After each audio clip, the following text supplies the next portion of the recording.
Hello, everybody.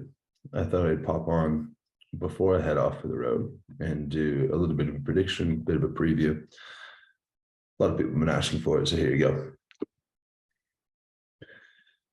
Last podcast I did, someone said you might not be recording through the microphone, and I'll let you know that I definitely am.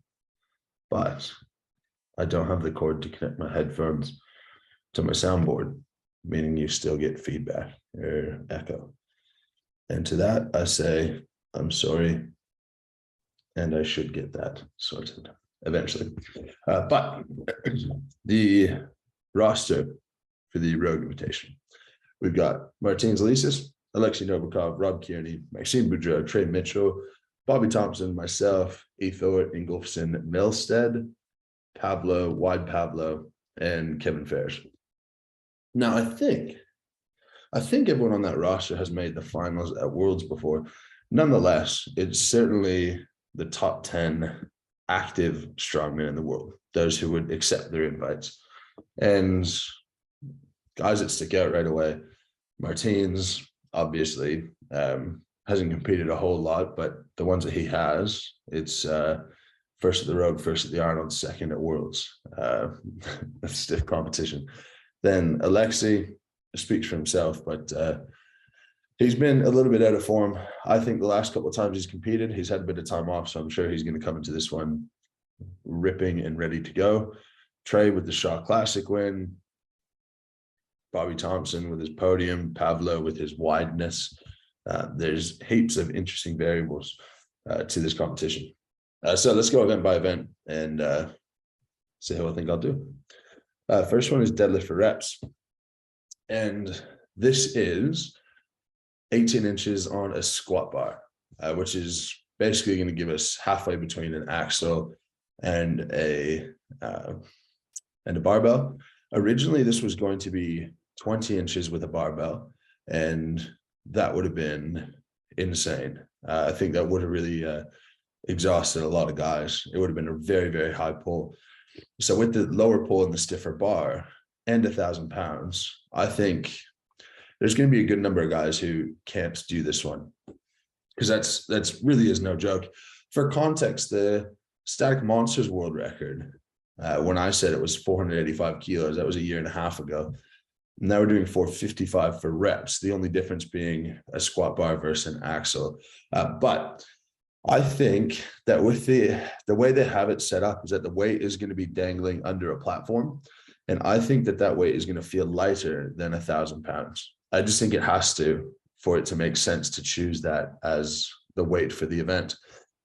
Regardless, I think Pablo wins the event, and I'm not sure anyone would really contest that.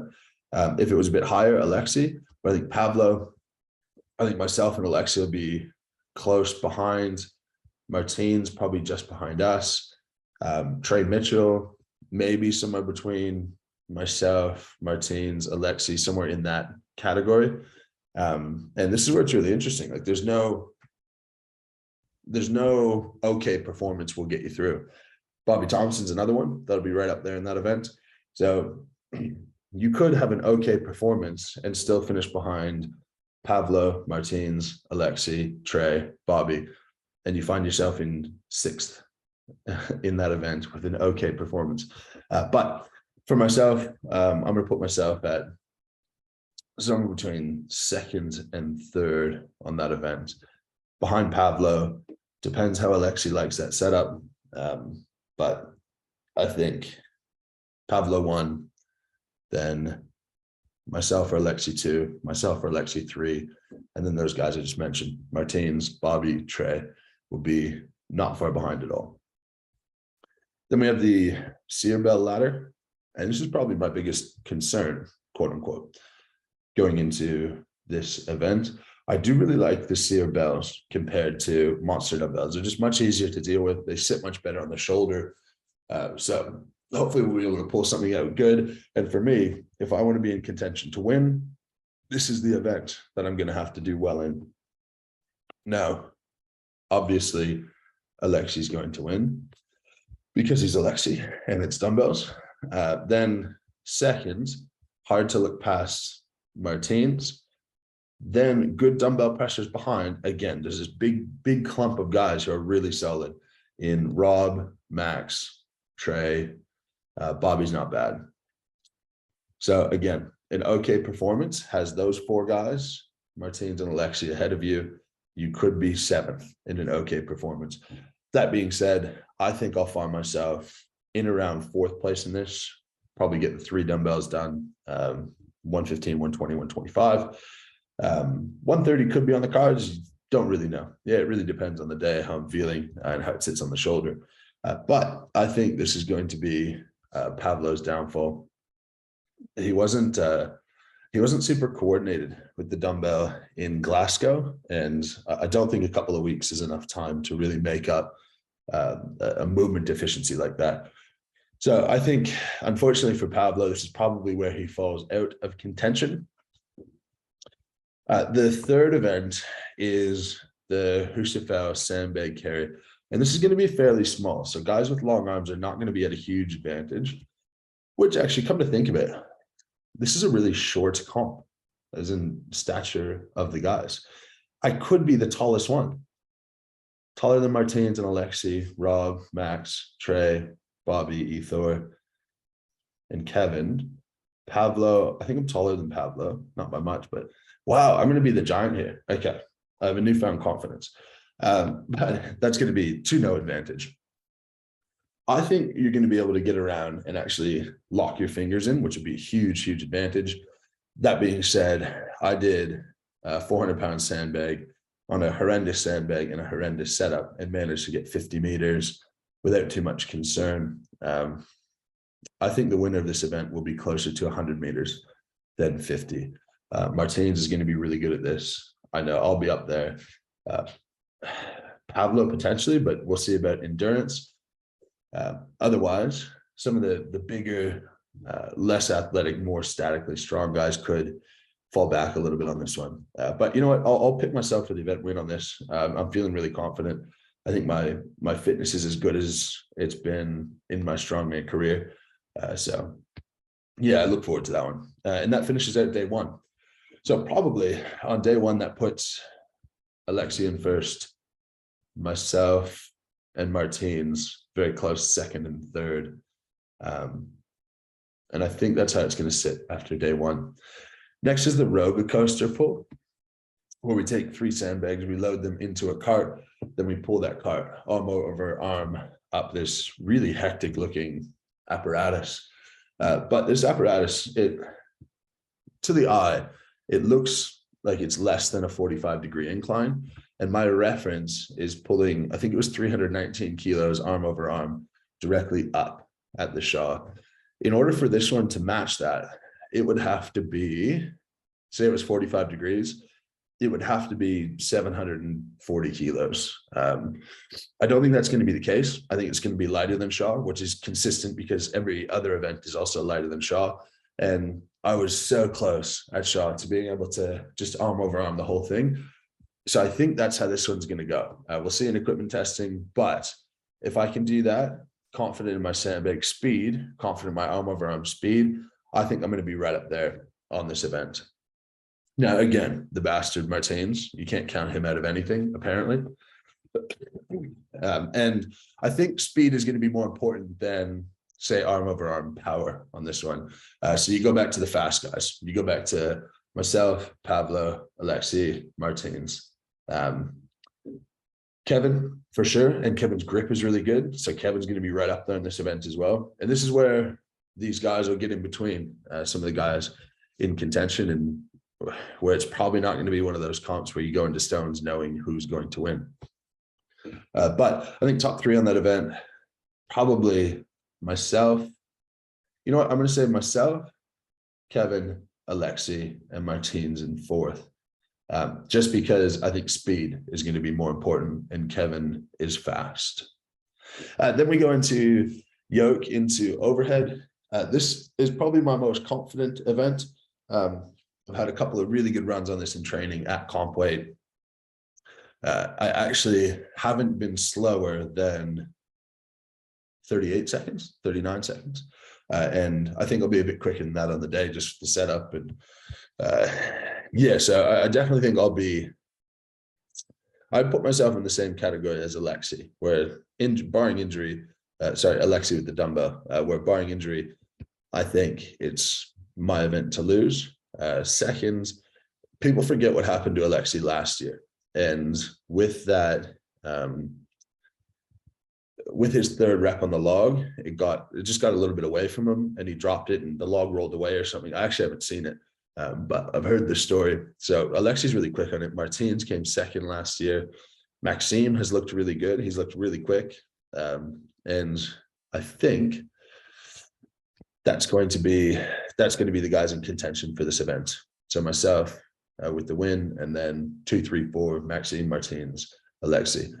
You see consistent variables here where Alexi and Martins, it's basically everything, except for the next one. And this is actually really interesting. So we're finishing with stones over hitching post. And at this stage, I think based on the event, myself, Martins, Alexi are going to be, I think we'll be a little bit ahead. And I think we'll be with good performances into the podium. That being said, the guys good at stones are Pablo, very good. Trey, world-class. Maxime, possibly the best in the world, not named Tom Stoltman. Martins is really solid. And that's pretty crazy. Like, we got 4 of the best stone lifters in the world. After Tom, we probably have the next 4 best. So we're going to have to be pretty quick on them. And you could lose 5, 6 points with an okay run. And that's sort of consistent. If you do okay in any event, you're going to lose 4 or 5 points. And that could be the difference between winning and coming third, or third and coming 5th. So you got to have a really solid performance across the board. On the other hand, it's not going to be one of those where the person who wins there's 6 events, 60 points. The winner is probably going to have 48 points, 49 points. You're going to lose 11 or 12 points, even if you win, I think, with how close the comp is going to be. So you can sort of afford one okay performance, but then it puts a lot of pressure on every other performance to make sure that you're performing fairly well. But thankfully, I train stones without tacky always. I really only use tacky in competition. We can't use tacky at this comp. So we're kind of where I'm most comfortable now. And I've had a couple of good stone performances. So I think I'll be able to do pretty well and be in the mix in terms of speed with the guys who I just listed. Last year, Martins won and he was really smooth, but it wasn't like the light set of stones at Giants where he was going ballistic. He was fast, but under control. And when you watch the 100 to 180 castle stones, guys aren't under control. You don't have to be, because they're not heavy enough. Where these are heavy enough that you have to consider each stone. You got to get yourself set under at least the last second or last 2 or 3, and we'll go from there. Now, that is the events. Those are the guys. Those are where I think everyone will finish on each event. And in the final, after it's all said and done, I think the podium would be Alexi, Martins, and myself. I think Pablo could sneak on there, but I think he could lose 10 points on the dumbbell, which would be a big hit to that campaign. But he's really good at everything else, so you really never know. But I think those are going to be the 3. I think Alexi in form is the favorite, but he hasn't been in form. So I'm going to say, final prediction, with consistency, Martins wins it again. I think I come second, and I think Alexi comes third. That is my prediction. Tell me I'm smart. Tell me I'm stupid. Thank you for watching. If you guys want to check out the action, it's as simple as going on the Rogue YouTube channel. It's free and it will be streamed. Let me get the event times up so everyone knows. So this is Central Time, an hour off of Eastern Standard Time for those in Toronto time zone. Event 1 is at 12 o'clock. Event 2, sorry, this is on Friday, 12 o'clock. Event 2 is at 3:25. Event 3 is at 6. Event 4 is at 9. Sorry. Let me start that over because that was horrible communication. Friday, event 1, 12 o'clock. Event 2, 3:25. And event 3, 6 p.m. Then on Saturday, 9 a.m. is the event 4. 3:10 p.m. is event 5, and 8:45 p.m. is event 6. Then we go into record breakers, but those are the events of the actual comp. I'll touch on record breakers quickly. I've put myself in for all of them because why not? That's the 56-pound weight over bar, which Thor is going to come do and try and break. It looks like he's broke it in training, so hopefully we see something special. I'll give it a crack as well. I've never done it with a single arm, so who knows? Then Dinny Stone hold. I don't know why I put myself in for this. I might pull out, but anyway, we'll try.